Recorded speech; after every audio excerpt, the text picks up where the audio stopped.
ano ho ba ang inyo pong kaisipan sa ngayon na may mga klaro na po, no, na mga ghost projects na nabayaran, walang proyekto, at klaro na po lahat ng mga dokumento, etc., para po doon sa pagpapanagot sa mga responsable dito. Sa inyo hong kaisipan, hindi ba pwedeng ngayon pa lang mahabol na po ito, makasuhan na itong mga taong ito at mapanagot po kasi matagal ang due process?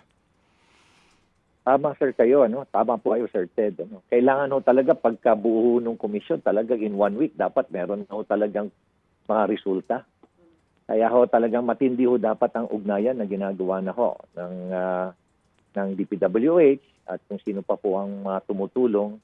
Kasi ho napakalawak po. Sir Ted, alam mo, sa dami ng report na natatanggap ko, no?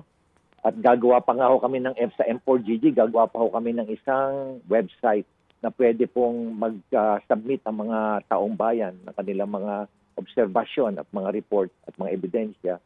Talagang napakalawak ho nito. Matindi ho talaga yung korupsyon na nangyari sa buong bansa. Hindi lang ho sa isang lugar to sa buong bansa po to At iba-iba hong korupsyon. Opo, yung nga po napakalawak nito, ibig sabihin din, hindi lang ito sa start, no, ng panunungkulan ni Pangulong Marcos, kung hindi even before. It will go, yes, pati ho noon. Meron din pong babalikan ho yung mga yon, pero importante ho siguro, umpisahan ho muna natin yung mga latest, saka ho tayo magbabacktrack. And this investigation will probably go beyond anyone's even beyond the administration ho ni President Marcos. Mga kapatid, brothers and sisters, saan ka pa? Dito na tayo sa totoo.